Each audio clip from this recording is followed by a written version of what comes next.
ఈరోజు ప్రపంచ పటంలో సింధ్ పాకిస్తాన్లో ఒక భాగంగా కనిపిస్తున్నప్పటికీ సింధ్ ఎప్పుడూ పాకిస్తాన్లో భాగంగా ఉండేది కాదు. వేల సంవత్సరాల క్రితం మానవ చరిత్రలోని గొప్ప నాగరికతల్లో ఒకటైన సింధు లోయ నాగరికత విలసిల్లిన ప్రాంతం ఇదే. ఇక్కడే ఒకప్పుడు హిందూ రాజులు పాలించారు. బౌద్ధ మతం ప్రాభావం ఇక్కడ చాలా ఎక్కువగా ఉండేది. ఆ తర్వాత అరబ్, పారసీక, సూఫీ మరియు స్థానిక సంస్కృతులు శతాబ్దాల పాటు ఇక్కడ కలిసిమెలిసి ఉన్నారు. నిజం చెప్పాలంటే ఇక్కడ ప్రజల గుర్తింపు మతం కంటే ముందు వారి భూమి, వారి భాష, వారి సంస్కృతితో ముడిపడి ఉంది. కానీ 1947లో ముస్లిం జనాభా ప్రాతిపదికన ఇదే సింధ్ భారతదేశం నుంచి విడిపోయి పాకిస్తాన్ అనే కొత్త దేశంలో భాగమైంది. ఈ నిర్ణయం సరిహద్దులను మాత్రమే కాదు, రాత్రికి రాత్రి ప్రజల జీవితాలను కూడా మార్చేసింది. ఆ సమయంలో సింధీ హిందువులు తమ ఇళ్ళు, భూములు, దుకాణాలు, దేవాలయాలు అన్నీ వదిలేసి పారిపోవాల్సి వచ్చింది. వేల కుటుంబాలు ఒక్క రాత్రిలోనే శరణార్థులుగా మారిపోయారు. సింధులోని దళిత హిందువుల పరిస్థితి ఇంకా దారుణం. వాళ్ళు భారతదేశానికి రావాలని అనుకున్నప్పుడు పాకిస్తాన్ ప్రధానమంత్రి లియాఖత్ అలీ ఖాన్ భారత్ హైకమాండర్తో మాట్లాడుతూ వీళ్లు వెళ్లిపోతే కరాచీలో రోడ్లు, మరుగుదొడ్లు ఎవరు శుభ్రం చేస్తారని అన్నాడు. కానీ పరిస్థితి కేవలం సింధీ హిందువులకే కాదు, పాకిస్తాన్ ఏర్పడితే తమ భవిష్యత్తు బావుంటుందని భావించిన సింధీ ముస్లింలకు కూడా త్వరలోనే అసలు నిజం బయటపడింది. భారతదేశం నుంచి సింధ్కు వలస వచ్చిన ముస్లింల ఒత్తిడి పెరగడం మొదలైంది. వారి భూములు, ఉద్యోగాలు, అధికారం అన్నీ వలస వచ్చిన వారి నియంత్రణలోకి వెళ్లిపోయింది. మెల్లగా సింధు భూమితో కానీ, అక్కడి సంస్కృతి, గుర్తింపుతో కానీ ఏ సంబంధం లేని వారు అక్కడ పాలకులయ్యారు.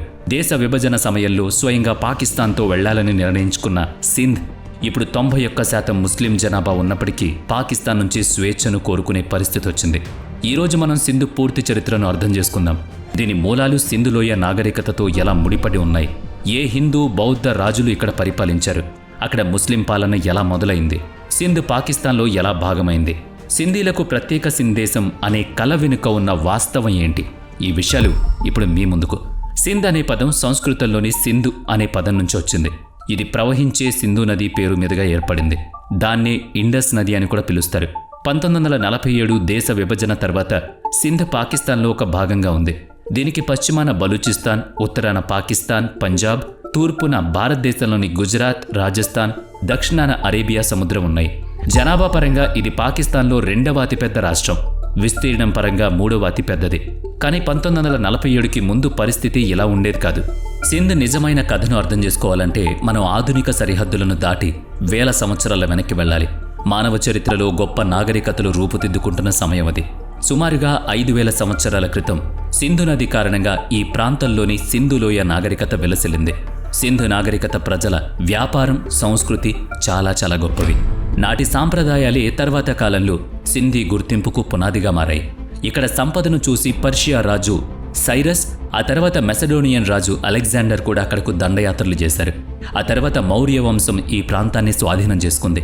మౌర్య చక్రవర్తి అశోకుడు బౌద్ధ మతాన్ని స్వీకరించి ప్రచారం చేయడం వల్ల సింధులోని చాలామంది ప్రజలు కూడా బౌద్ధ మతాన్ని స్వీకరించారు. ఆ విధంగా ఆ సమయంలో సింధులో హిందూ, బౌద్ధ మతాలకు చెందిన ప్రజలు కలిసి ఉండేవాళ్లు.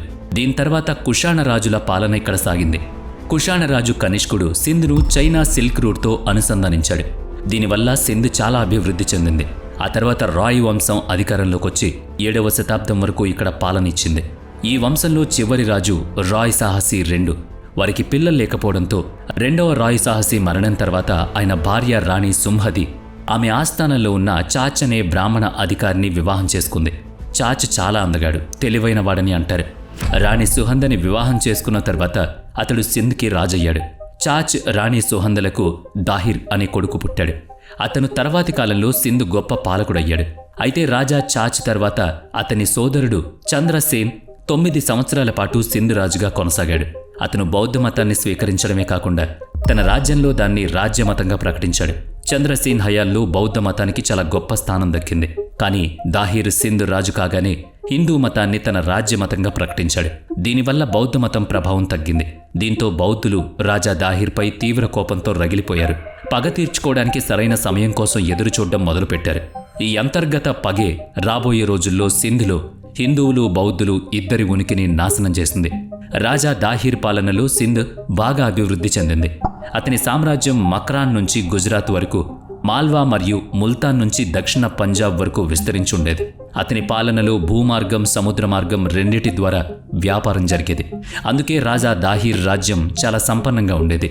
సింధ్ సంపద అరబ్ దండయాత్రలను మళ్లీ తన వైపు ఆకర్షించింది. రాజా దాహిర్ పాలనకు సుమారుగా 50 సంవత్సరాల ముందు అంటే 610లో సౌదీ అరేబియాలో ఇస్లాం అనే కొత్త మతం ఉద్భవించింది. ఇస్లాం చాలా వేగంగా అరబ్ దేశాల్లో విస్తరించింది.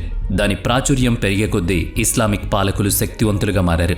రాజా దాహిర్ పాలన నాటికి ఉమయ్యద్ వంశం అధికారంలో ఉంది. వారి పాలకుడిని ఖలీఫా అని పిలిచేవారు. 6వ ఉమయ్యద్ ఖలీఫా అల్ వలీద్ I ఇరాక్ గవర్నర్గా అల్ హజజ్ ఇబ్ను యూసఫ్ను నియమించాడు. అతను తన పాలనలో చాలా క్రూరంగా ఉండేవాడు. 707లో ఖలీఫాకు సంబంధించిన విలువైన వస్తువులు, మనుషులతో నిండిన ఒక నౌక శ్రీలంక నుంచి ఇరాక్ వస్తోంది. కానీ సింధులోని దేబల్ ఓడరేవు దగ్గర సముద్రపు దొంగలు ఆ నౌకను దోచుకున్నారు. అందులోని ప్రయాణికులందరినీ బంధించారు. ఈ సంఘటనతో అల్ హజజ్ కోప్పడ్డాడు. ఆ నౌకలను తిరిగి ఇవ్వమని రాజా దాహిర్కు లేఖ రాశాడు. కానీ అది సముద్రపు దొంగల పని అని, తన చేతిలో ఏం లేదని రాజా దాహిర్ సమాధానమిచ్చాడు. దీనికి కోపం వచ్చిన అల్ హజజ్ సింధ్ మీద జిహాద్ ప్రకటించాడు. ఆ తర్వాత అరబ్బులు సింధ్ మీద మొత్తం 15 సార్లు దండెత్తారు. అందులో 14 సార్లు రాజా దాహిర్ వాళ్ళని ఓడించి వెనక్కి తరిమికొట్టాడు. కానీ 15వ దాడిలో ఫలితం మారింది.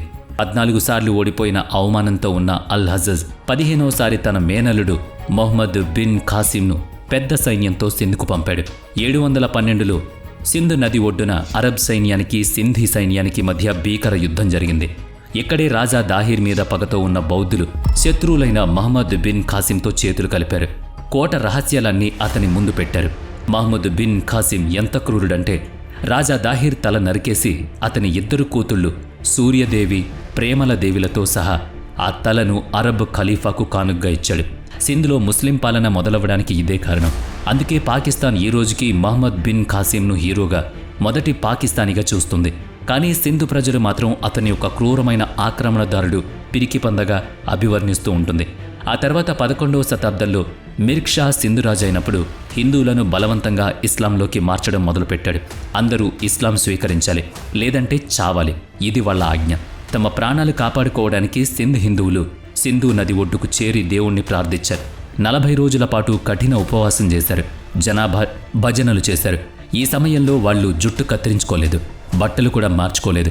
ఆ చారిత్రక నమ్మకానికి గుర్తుగా సింధీ సమాజం ఇప్పటికీ ఆ 40 రోజుల దీక్షను పాటిస్తూనే ఉంటుంది. 40వ రోజు ఆకాశవాణి వినిపించిందని, మిర్క్ షా పెట్టే హింస నుంచి కాపాడడానికి నేను మనిషి రూపంలో భూమి మీదకు వస్తానని దేవుడు చెప్పాడని అంటారు. ఆ తర్వాత ఒక హిందూ ఇంట్లో గులేలాల్ జన్మించాడు. జలేలాల్ పెరిగి పెద్దయ్యాక మిర్క్ షాకు బుద్ధి చెప్పాడు. అన్ని మతాలు ఒక్కటేనని, హిందువులను హింసించడం ఆపాలని హితవు పలికాడు. చివరికి మిర్క్ షా దీనికి అంగీకరించి బలవంతపు మత మార్పిడిని ఆపేస్తానని మాటిచ్చాడు. దీని తర్వాత సింధులో హిందూ ముస్లింల మధ్య ఐక్యత ఏర్పడింది. అప్పట్నుంచి ఇండియా, పాకిస్తాన్లలో ఉన్న సింధీలందరూ వారు హిందువులైన ముస్లింలైన జలేలాల్ను తమ దేవుడిగా కొలుస్తారు. ఆ తర్వాత అక్కడ సూఫీ కాలం మొదలైంది. చాలా ఏళ్లపాటు శాంతి నెలకొంది. తర్వాత అక్బర్ సింధ్ను తన ఆధీనంలోకి తెచ్చుకున్నాడు. ఔరంగజేబు కాలం వరకు సింధ్ మొఘల్ సామ్రాజ్యంలో భాగంగా ఉండేది. కానీ ఔరంగజేబు తర్వాత మొఘలులు బలహీనపడ్డంతో పొరుగున ఉన్న బలూచ్ నాయకులు సింధ్ను ఆక్రమించుకున్నారు. సరిగ్గా ఇదే సమయంలో ఈస్ట్ ఇండియా కంపెనీ భారతదేశంలో అడుగుపెట్టింది. అదే సమయంలో బ్రిటిష్ వాళ్లు కన్ను సింధ్ మీద పడింది. 1758లో బ్రిటిష్ వాళ్లు సింధ్ రాజధాని తట్టాలో తమ కంపెనీని ఓపెన్ చేశారు. కానీ ఇక్కడ బ్రిటిష్ వాళ్లకు పెద్దగా విజయం దక్కకపోవడంతో అది త్వరలోనే మూతపడింది. ఆ రోజుల్లో నెపోలియన్ సముద్ర మార్గంలో బ్రిటిష్ చేతిలో ఓడిపోయాక భూమార్గం ద్వారా భారతదేశంపై దండెత్తాలని ప్లాన్ చేస్తున్నాడు. భారతదేశం లాంటి సంపన్న దేశం తమ చేతి నుంచి చేజారిపోకూడదని బ్రిటిష్ వాళ్ల పన్నాగం. అందుకే గవర్నర్ జనరల్ లార్డ్ మింటో తన ప్రతినిధులను టెహ్రాన్ పిలుచుకున్నాడు. ఫ్రెంచ్ వాళ్లని అడ్డుకోవడానికి ఇండియా, కాబూల్, లాహోర్, సింధ్ పాలకులతో స్నేహపూర్వక ఒప్పందాలు చేసుకోవడానికి ప్రయత్నించాడు. అలా 1809లో శాశ్వత స్నేహ ఒప్పందం జరిగింది. దీని ప్రకారం ఫ్రెంచ్ వాళ్లు ఈ ప్రాంతంలో స్థిరపడకూడదు. అలాగే బ్రిటిష్ ప్రతినిధి ఒకరు ఎప్పటికీ సింధ్లోని హైదరాబాద్లో ఉండడానికి అనుమతి లభించింది. ఈ విధంగా అనేక అవాంతరాల మధ్య స్నేహ ఒప్పందం పేరుతో బ్రిటిష్ వాళ్లు సింధ్లో అడుగుపెట్టారు. కేవలం కొన్నాళ్లలోనే బ్రిటిష్ వాళ్లు తమ సైన్యాన్ని ఎంతగా బలపరుచుకున్నారంటే 1843లో జరిగిన మియామి యుద్ధంలో బలూచ్ నాయకులను ఓడించి సింధ్ను పూర్తిగా తమ ఆధీనంలోకి తెచ్చుకున్నారు. ఆ తర్వాత ఆంగ్లో ఆఫ్ఘన్ యుద్ధం సమయంలో సింధీలు బ్రిటిష్ వారికి ఎలాంటి హాని చేయకుండా ఉండడానికి సింధ్ను బాంబే ప్రెసిడెన్సీలో కలిపేశారు. దీనివల్ల సింధ్ పరిపాలనా విధానం మారిపోయింది. కొత్త ఇంగ్లీష్ చట్టాలు అమల్లోకి వచ్చాయి. ఆశ్చర్యకరమైన విషయం ఏంటంటే సింధీ సమాజం చాలా త్వరగా బ్రిటిష్ పద్ధతులకు అలవాటు పడింది. కొన్నేళ్లలోనే సింధీలు ఇంగ్లీష్ చదవడం రాయడం నేర్చుకున్నారు. సింధీలు వ్యాపారం చేసే తీరు చూసి బ్రిటిష్ వాళ్ళు చాలా ఇంప్రెస్ అయ్యారు. అందుకే చాలామంది సింధీలకు పరిపాలనలో, వాణిజ్యంలో పెద్ద పదవులు ఇచ్చారు. తమ వ్యాపార రవాణా సౌకర్యం కోసం బ్రిటిష్ వాళ్ళు సింధీలో పెద్ద ఎత్తున నదులు, రైల్వేలు, కొత్త కొత్త ఓడరేవులు నిర్మించారు.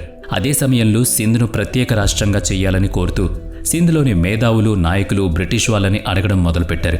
ఆ రోజుల్లో ఇప్పటికీ గుజరాత్ కూడా బాంబే ప్రెసిడెన్సీలో భాగంగా ఉండేది. ఇలా సింధ్లో నివసించే ప్రజలకు చాలా స్వేచ్ఛ లభించింది. 1925లో ఆల్ ఇండియా ముస్లిం లీగ్ సింధ్ను బాంబే ప్రెసిడెన్సీ నుంచి విడదీయాలని డిమాండ్ చేస్తూ ఒక తీర్మానాన్ని ఆమోదించింది. 3 ఏళ్ల తర్వాత 1928లో మోతీలాల్ నెహ్రూ నేతృత్వంలో జరిగిన అఖిలపక్ష సమావేశంలో నెహ్రూ కమిటీ ఏర్పాటైంది. ఆర్థికంగా తన కాళ్ల మీద తాను నిలబడగలిగితేనే సింధ్ను ప్రత్యేక రాష్ట్రంగా చేయాలని ఆ కమిటీ నిర్ణయించింది. అయితే హిందూ మహాసభ దీన్ని తీవ్రంగా వ్యతిరేకించింది. ఎందుకంటే సింధ్లో హిందువులు మైనారిటీలుగా మారిపోతారని వాళ్ళు భయపడ్డారు. మరుసటి ఏడాది ముస్లింల ప్రయోజనాలను రక్షించే పేరుతో మొహమ్మద్ అలీ జిన్నా బ్రిటిష్ వారి ముందు 14 పాయింట్లు డిమాండ్ చేశాడు. అందులో ముస్లింల కోసం అడిగిన అనేక డిమాండ్లతో పాటు సింధ్ను బాంబే ప్రెసిడెన్సీ నుంచి వేరు చేయాలని డిమాండ్ ఉంది. వాస్తవానికి ముస్లిం లీగ్ మతపరమైన దృక్పథంతోనే భారత్ నుంచి పాకిస్తాన్ అనే ప్రత్యేక దేశం ఏర్పడింది. అందులో సింధ్ కూడా చేర్చబడింది. దీని వెనుక ఇది కూడా ఒక పెద్ద కారణం. 1930 నాటికి సింధ్లో ముస్లిం జనాభా 75% చేరుకుంది. భారతదేశంలో ఇతర ప్రాంతాలతో పోలిస్తే సింధ్లో మతతత్వం తక్కువగా ఉన్నప్పటికీ అక్కడ ముస్లిం ఉన్నత వర్గం, మధ్యతరగతి ప్రజలు తమ రాజకీయ, ఆర్థిక భద్రత కోసం సింధ్ హిందువులను సింధ్ బదులుగా బాంబేతో ముడిపెట్టి చూడడం మొదలుపెట్టారు. బాంబేతో పోలిస్తే సింధు ప్రయోజనాల విషయంలో హిందువులు ఆందోళన చెందుతున్నారని ముస్లింలు ప్రచారం చేశారు. ఎందుకంటే అప్పటి వరకు చాలామంది సింధీ హిందువులు సింధ్ను బాంబే నుంచి వేరు చేయడాన్ని వ్యతిరేకిస్తున్నారు. బాంబే నుంచి విడిపోతే బెంగాల్, పంజాబ్ లాగా ఇక్కడ కూడా హింస పెరుగుతుందని, మెజారిటీగా ఉన్న ముస్లింల ఆధిపత్యం తమపై పెరుగుతుందని వారికి బాగా తెలుసు. ఈ సమయానికి సింధ్ రాజకీయాల్లో ముస్లింల ఒత్తిడి ఎంతగా పెరిగిపోయిందంటే 1930లో జరిగిన రౌండ్ టేబుల్ సమావేశంలో సింధ్ తరపున షాన్వాజ్ భుట్టో, గులాం హుస్సేన్ హిదాయతుల్లా అనే 2 ముస్లిం నాయకులు మాత్రమే ప్రాతినిధ్యం వహించారు.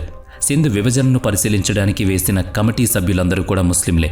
1932 నాటికి సింధ్ను బాంబే నుంచి విడదీయాలనే ఉద్యమం ఎంత ఉధృతంగా మారిందంటే సెప్టెంబర్ 10వ తేదీన సింధ్ స్థానిక ముస్లిం నాయకులు విభజన దినోత్సవాన్ని ప్రకటించేశారు. 1935లో సింధ్ స్వయం ప్రతిపత్తి కోసం వచ్చిన డిమాండ్లకు తలొగ్గి British parliament government of India act 1935 ద్వారా సింధ్ను ప్రత్యేక రాష్ట్రంగా ప్రకటించారు. ఇది 1936 ఏప్రిల్ నుంచి అమల్లోకి వచ్చింది. లాన్సెలాట్ గ్రాహం సింధ్ మొదటి గవర్నర్గా నియమితులయ్యాడు. అతని సలహా కమిటీతో స్థానిక నాయకులు షాన్వాజ్ భుట్టో, గులాం హుస్సేన్ హిదాయతుల్లా, దివాన్ హిరానంద్ ఉన్నారు.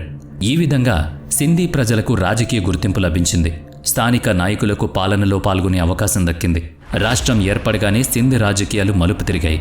నగరాల్లో హిందూ వ్యాపార వర్గాలపై కాంగ్రెస్ ప్రభావం ఎక్కువగా ఉంటే వ్యాపారంపై ఆధారపడిన గ్రామీణ ప్రాంతాల్లో ముస్లిం లీగ్ పట్టు సాధించింది. మహమ్మద్ అలీ జిన్నాకు సింధీ నేపథ్యం ఉండడం ఇక్కడ ముస్లిం లీగ్ పట్టు సాధించడానికి సహాయపడింది. మెల్లగా ఆయన తన ద్విజాతి సిద్ధాంతాన్ని సింధ్ ప్రజల్లోకి చొప్పించాడు. 1940 మార్చి 23న లాహోర్ వేదికగా ముస్లిం లీగ్ వార్షిక సమావేశం జరిగింది. ఈ సమావేశంలోనే ఒక తీర్మానాన్ని ప్రవేశపెట్టారు. దాన్నే తర్వాత కాలంలో లాహోర్ తీర్మానమని పిలిచేవారు. బ్రిటిష్ ఇండియాలోని ముస్లిం మెజారిటీ ప్రాంతాలను ఒక స్వతంత్ర దేశంగా మార్చాలని మొదటిసారిగా ఈ తీర్మానంలో అధికారికంగా డిమాండ్ చేశారు. ఈ సమావేశంలో మహమ్మద్ అలీ జిన్నా సుమారుగా 2 గంటల పాటు ప్రసంగించాడు. పాకిస్తాన్ ఏర్పాటు కోసం ద్విజాతి సిద్ధాంతం సరైందేనని, హిందువులు మరియు ముస్లింలు కేవలం 2 వేర్వేరు మతాలు మాత్రమే కాదని, వాళ్ళు రాజకీయంగా, సామాజికంగా వేరువేరు జాతులని, వాళ్లను ఒకే రాజ్యాంగ చట్రంలో ఇరికించలేమని తేల్చి చెప్పాడు. సింధీ ముస్లిం జనాభా కూడా తాము భారతదేశంతో వెళితే తమ రాజకీయ అధికారం పరిమితం అవుతుందని, తమకు అన్యాయం జరుగుతుందని భయపడ్డారు. అందుకే వాళ్ళు ముస్లిం లీగ్కు మద్దతు ఇచ్చి పాకిస్తాన్ అనే ముస్లిం దేశంతో చేరడమే మంచిదని నిర్ణయించుకున్నారు. ఫలితంగా లాహోర్ తీర్మానం జరిగిన 3 ఏళ్లకు అంటే 1943 మార్చిలో సింధ్ అసెంబ్లీ పాకిస్తాన్ కావాలని కోరుతూ ఒక తీర్మానాన్ని ఆమోదించింది. ఈ విధంగా పాకిస్తాన్కు అనుకూలంగా తీర్మానం చేసిన మొట్టమొదటి అసెంబ్లీగా సింధ్ అసెంబ్లీ చరిత్రలో నిలిచిపోయింది. 1946లో జరిగిన భారత ప్రాంతీయ ఎన్నికల్లో ముస్లింల కోసం కేటాయించిన 492 సీట్లలో ముస్లిం లీగ్ 429 సీట్లను గెలుచుకుంది. సింధ్లో ముస్లింల కోసం రిజర్వ్ చేసిన 34 సీట్లలో 28 సీట్లు ముస్లిం లీగ్ ఖాతాలోనే పడ్డాయి. ముస్లిం ఓటర్లపై ముస్లిం లీగ్ పూర్తి పట్టు సాధించిందని దీని ద్వారా స్పష్టమైంది. ఈ విజయం వారి ప్రత్యేక దేశ డిమాండ్ను మరింత బలపరిచింది. ఫలితంగా దేశంలో ఎక్కడ చూసినా రక్తపాతం మొదలైంది. ఇలాంటి పరిస్థితుల్లో చివరి British governor general Lord Mountbatten June 3న ప్లాన్ను ప్రవేశపెట్టాడు. దీని ప్రకారం భారతదేశాన్ని విభజించి ముస్లిం మెజారిటీ ప్రాంతాలను పాకిస్తాన్ పేరుతో ప్రత్యేక దేశంగా మారుస్తారు. దీనికి కాంగ్రెస్ మరియు ముస్లిం లీగ్ రెండూ అంగీకరించాయి. 1947 భారత స్వాతంత్ర చట్టం ద్వారా ఈ ప్రణాళిక అమల్లోకి వచ్చింది. దీని ప్రకారం పంజాబ్, బెంగాల్లో హిందూ ముస్లిం జనాభా దాదాపుగా సమానంగా ఉండడంతో ఆ రాష్ట్రాలను రెండుగా విభజించారు. తూర్పు పంజాబ్, పశ్చిమ బెంగాల్ భారతదేశంలో ఉంటే పశ్చిమ పంజాబ్, తూర్పు బెంగాల్ పాకిస్తాన్లో కలిశాయి. కానీ సింధ్ కథ కొంచెం వేరుగా ఉంది. సింధ్లో హిందువుల కంటే ముస్లిం జనాభా దాదాపుగా 3 రెట్లు ఎక్కువ. అందుకే సింధ్ను ఇండియా, పాకిస్తాన్ల మధ్య విభజించే అవకాశం లేదు. సింధ్ ఎటువైపు వెళ్లాలనే నిర్ణయాన్ని సింధ్ అసెంబ్లీకి వదిలేశారు. 1947 జూన్ 26న సింధ్ అసెంబ్లీలో సుదీర్ఘ చర్చ జరిగింది. సింధ్ సామాజిక నిర్మాణం, అక్కడి సూఫీ ఇస్లామిక్ సాంప్రదాయం పాకిస్తాన్కు దగ్గరగా ఉంటుందని ముస్లిం లీగ్ నాయకులు వాదించారు. కాంగ్రెస్, హిందూ నాయకులు దీన్ని వ్యతిరేకించినా వారికి సరిపడా బలం లేదు. ఓటింగ్ జరిగేసరికి సింధ్ అసెంబ్లీలోని 33 మంది సభ్యులు పాకిస్తాన్తో వెళ్లాలని ఓటు వేస్తే 20 మంది వ్యతిరేకించారు. మెజారిటీ సభ్యులు పాకిస్తాన్ వైపు ఉండడంతో పాకిస్తాన్తో వెళ్లాలని నిర్ణయించుకున్న మొదటి రాష్ట్రంగా సింధ్ నిలిచింది. కాంగ్రెస్ కూడా సింధ్ పాకిస్తాన్కు వెళ్లడాన్ని పెద్దగా అడ్డుకోలేదు. వాస్తవానికి 1946 ఎన్నికల తర్వాతే సింధ్ అసెంబ్లీ పాకిస్తాన్ వైపు మొగ్గు చూపుతుందని దాదాపు ఖరారైంది. ఒకవేళ కాంగ్రెస్ సింధును బలవంతంగా ఇండియాలో కలపాలని చూస్తే అది అక్కడ అసెంబ్లీ తీర్పుకు, ప్రజాస్వామ్యానికి వ్యతిరేకం అవుతుంది. కాబట్టి కాంగ్రెస్ ఆ పని చేయలేదు. అయితే కాంగ్రెస్ పార్టీ తీసుకున్న ఈ నిర్ణయాన్ని పాత్రికేయుడు, చరిత్రకారుడు అయిన కేఆర్ మాల్కానీ తీవ్రంగా విమర్శించారు. సింధ్ను తోడేళ్లకు ఎరగా వేశారు అని ఆయన అభివర్ణించారు. బెంగాల్, పంజాబ్ సరిహద్దుల్లో భయంకరమైన హింస చెలరేగి 2 వైపులా వేల మంది చనిపోయారు. పాకిస్తాన్ ప్రాంతాల నుంచి హిందువులు ఇండియాకు, ఇండియా ప్రాంతాల నుంచి ముస్లింలు పాకిస్తాన్కు పారిపోవడం మొదలైంది. సింధ్లో అలాంటి మత ఘర్షణలు పెద్దగా జరగకపోయినా పశ్చిమ పంజాబ్, తూర్పు బెంగాల్లో ముస్లింలు హిందువులపై చేసిన దాడుల గురించి సింధు హిందువులు భయపడిపోయారు. ఆ భయంతో వాళ్లు కూడా సింధు వదిలి ఇండియాకు పారిపోవడం మొదలుపెట్టారు. సింధీ హిందువులు కరాచీ ఓడరేవుకు చేరుకుని నౌకల ద్వారా ఇండియాకొచ్చారు. వీటిలో చాలా నౌకలు గుజరాత్ తీరంలో ఆగిపోయి మరికొన్ని ముంబై చేరుకున్నాయి. అందుకే ఇప్పటికీ గుజరాత్ అలాగే ముంబైలో సింధీ జనాభా ఎక్కువగా ఉంటుంది. దేశ విభజన సమయంలో సింధీ హిందువుల గుండెల్లో భయం ఎంతలా ఉందంటే సింధ్లో ఉన్న 14 లక్షల హిందూ జనాభాలో సుమారుగా 12 లక్షల మంది వలసొచ్చారు. సింధ్లో రాచరిక భోగాలతో గౌరవంగా బ్రతికిన వాళ్ళు ఒక్క క్షణంలో శరణార్థులుగా మారిపోయారు. అన్నీ వదిలేసి ఖాళీ చేతులతో రావాల్సొచ్చింది. ఇంత పెద్ద సంఖ్యలో వచ్చిన శరణార్థుల కోసం భారత ప్రభుత్వం ముంబైలోని సియాన్, బోరివలి, కళ్యాణ్ ప్రాంతాల్లో అనేక క్యాంపులు ఏర్పాటు చేసింది. ఆ తర్వాత 1949 ఆగస్టు 8న అప్పటి భారత గవర్నర్ జనరల్ సి రాజగోపాలాచారి ఒక కొత్త నగరానికి పునాది వేశారు. ఈ ప్రాంతం ఉల్హాస్ నది ఒడ్డున ఉండడం వల్ల ఆ నగరానికి ఉల్హాస్ నగర్ అని పేరు పెట్టారు. ఈ విధంగా ఉల్హాస్ నగర్ రూపంలో తమ సంస్కృతిని, భాషను కాపాడుకోవడానికి వారికొక చోటు దొరికింది. తక్కువ సమయంలోనే సింధీ హిందువులు తమ వ్యాపార తెలివితేటలతో ఉల్హాస్ నగర్ను ఒక అభివృద్ధి కేంద్రంగా మార్చేసుకున్నారు. వాళ్ళకి చదువు విలువ తెలుసు. అందుకే జై హింద్ కాలేజ్ లాంటి సంస్థలను స్థాపించారు. కాలక్రమేణా సింధీలు ప్రభుత్వ ఉద్యోగాల్లో కూడా రాణించడం మొదలుపెట్టారు. భారతీయ సమాజంలో ముఖ్యమైన భాగంగా మారారు. భారత ప్రజలు, ప్రభుత్వం వాళ్ళని సాదరంగా ఆహ్వానించింది. 1966లో భారత ప్రభుత్వం రాజ్యాంగాన్ని సవరించి సింధీ భాషను 22వ అధికారిక భాషల్లో చేర్చింది. పాకిస్తాన్ నుంచి వచ్చిన సింధీ హిందువులు భారతదేశంలో హక్కులతో బతుకుతుంటే పాకిస్తాన్లో మిగిలిపోయిన సింధీ ముస్లింలు, హిందువుల పరిస్థితి మాత్రం దిగజారిపోయింది. కరాచీ లాంటి పెద్ద నగరాల్లో పారిశుద్ధ్యం కోసం పాకిస్తాన్ ఎసెన్షియల్ సర్వీసెస్ మెయింటెనెన్స్ యాక్ట్ను అమలు చేసింది. వాళ్ళు దేశం దాటి వెళ్లకుండా ఆపేసింది. ఈ జనం వెళ్ళిపోతే కరాచీలో రోడ్లు, మరుగుదొడ్లు ఎవరు శుభ్రం చేస్తారని పదే పదే వాళ్ళు అనడం మొదలుపెట్టారు. హిందువులు ఎలాగైతే సింధు వదిలి ఇండియాకొచ్చారో అలాగే పెద్ద సంఖ్యలో ముస్లింలు ఇండియా వదిలి సింధు వెళ్లారు. పాకిస్తాన్లో వీరిని ముహాజిర్లు అని పిలుస్తారు. ఇండియా నుంచి వచ్చిన ఈ వలసదారులు ఒకప్పుడు ధనవంతులైన హిందువులు నివసించిన ప్రాంతాల్లో స్థిరపడ్డారు. వాళ్ళు సొంతంగా ఏదైనా నిర్మించుకోకుండా కరాచీ, హైదరాబాద్, ఇతర నగరాల్లోని ఖాళీ ఇళ్లు, దుకాణాలు ఆక్రమించుకోవడం మొదలుపెట్టారు. అక్కడే నివసిస్తున్న సింధీ హిందువులను దోచుకోవడం, బెదిరించడం వాళ్ళ హక్కుగా మారిపోయింది. అంతేకాకుండా సింధ్ అధికారం, అధికారుల వ్యవస్థ, నగరపాలన అంతా త్వరలోనే ముజాహిర్ల చేతిలోకి వెళ్ళిపోయింది. పాకిస్తాన్ మొదటి ప్రధాని లియాఖత్ అలీ ఖాన్ అచ్చంగా ఒక వలసదారుడే. అందుకే తన అధికారాన్ని ఉపయోగించి ఆయన సింధ్లో 2% సీట్లు రిజర్వ్ చేశాడు. అప్పుడు సింధ్ వాటా కేవలం 1.3% మాత్రమే. పాకిస్తాన్ అధికారిక భాషగా ఉర్దూను ప్రకటించారు. దీనివల్ల ప్రభుత్వ ఉద్యోగం రావాలంటే ఉర్దూ నేర్చుకోవడం తప్పనిసరి.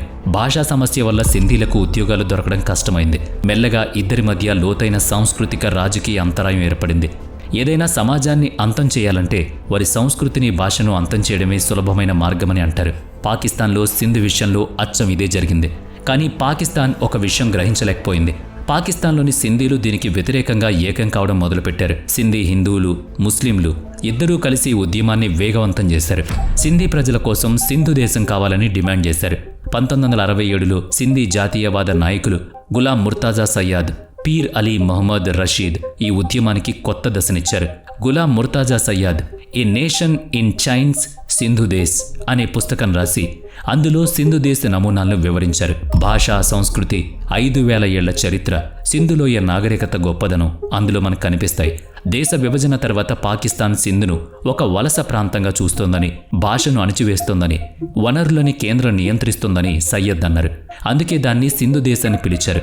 రాజకీయ అధికారం ద్వారా సింధీలను వాళ్ల సొంత గడ్డ మీదే పరాయి వాళ్లను చేశారని వాపోయారు.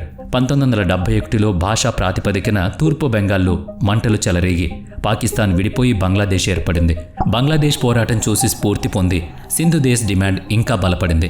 ఈ బెంగాల్ పోరాట స్ఫూర్తితో గులాం ముర్తాజా సయ్యాద్, ఇబ్రహీం జోయా, షేక్ అయాజ్ లాంటి వాళ్ళు సింధీ జాతీయవాదాన్ని ఎత్తుకున్నారు. జనరల్ జియా ఉల్ హక్ పాలనలో సింధ్లో గెరిల్లా దళాలు పుట్టుకొచ్చాయి. వీటిని సింధ్ తెహ్రీక్ అని పిలిచేవారు.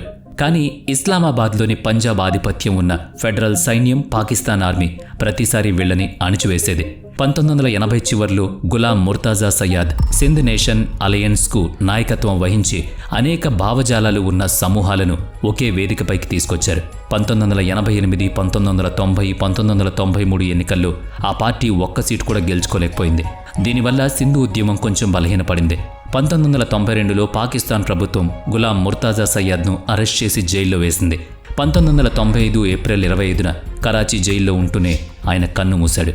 GA Sindh Qaumi Mahaz, world Sindh congress, Sindhu Desh liberation army, Jeay Sindh Tehreek లాంటి అనేక సంస్థలు సింధ్ దేశ్ ఆశయాన్ని ఇంకా బతికిస్తున్నాయి. వీటిలో కొన్ని సంస్థలు అహింసా మార్గంలో స్వాతంత్రం కోరుతుంటే సింధ్ దేశ్ లిబరేషన్ ఆర్మీ లాంటి తీవ్రవాద భావజాలంతో రగిలిపోతున్నాయి. ఈ రోజుకి ఏప్రిల్ 25న గులాం ముర్తాజా సయ్యాద్ వర్ధంతి రోజున ఆయన మద్దతుదారులు సింధ్లో భారీ నిరసన చేసి సింధు దేశ్ డిమాండ్ను వినిపిస్తూ ఉంటారు. కొద్ది రోజుల క్రితం భారత రక్షణ మంత్రి రాజ్నాథ్ సింగ్ సింధీ సొసైటీ ఏర్పాటు చేసిన ఒక కార్యక్రమంలో సింధు దేశ్ గురించి ప్రస్తావించారు. సింధు భూమి ఈ రోజు భారత్లో భాగం కాకపోవచ్చు, కానీ సాంస్కృతికంగా సింధ్ ఎప్పుడూ భారత్లో భాగమే అని అన్నారు. భూమికి సంబంధించిన సరిహద్దులు మారొచ్చు, రేపు సింధ్ మళ్లీ ఇండియాలో కలిసే అవకాశం కూడా ఉంది అని ఆయన నొక్కి వక్కాణించాడు. మాజీ ఉపరాష్ట్రపతి లాల్ కృష్ణ అద్వానీ లాంటి సింధీ హిందువులు సింధ్ భారత్ నుంచి విడిపోయిందనే నిజాన్ని ఇప్పటికీ జీర్ణించుకోలేకపోతారు. వీడియో నచ్చితే లైక్ చేయండి, షేర్ చేయండి. ఇప్పటి వరకు మన ఛానల్ని సబ్స్క్రైబ్ చేయనట్లయితే ఇప్పుడే సబ్స్క్రైబ్ చేసుకుని పక్కనే ఉన్న బెల్ ఐకాన్పై క్లిక్ చేయండి. నెక్స్ట్ వీడియోలో మళ్ళీ కలుద్దాం. Thanks for watching.